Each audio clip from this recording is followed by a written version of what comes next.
dumating na yung order ko na Kuno Mini Crunch at itong Super Crunch. So itong dalawang flavor na to yung binili ko para ma-compare ko alin ba talaga yung mas masarap. First, itong Kuno guys, open natin. Oh. So pag in-open nyo yung Kuno guys, ganyan siya kadami. And super liliit lang talaga nung cereal niya. And this one naman, itong Super Crunch. So itong Super Crunch guys, malalaki siya. So hindi naman sobrang laki pero medyo malalaki yung size ng kanyang cereal. Ito yung Kuno, ito yung Super Crunch. Sa unang amoy guys, maamoy mo talaga yung chocolate dito sa Super Crunch. Dito kasi sa Kuno, hindi masyado.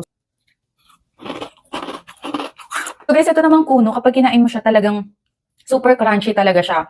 And medyo matamis din talaga, pero masarap siya. Ang Super Crunch yung tikman natin. So guys, ito namang Super Crunch, yung pait ng chocolate, nandito siya. Ito kasi guys, yung Kuno, medyo matamis siya. If kukompare mo siya dito sa Super Crunch, ito hindi siya masyadong matamis. Pero yung cereal niya guys, mas gusto ko yung cereal na tong Kuno kasi maliliit lang siya.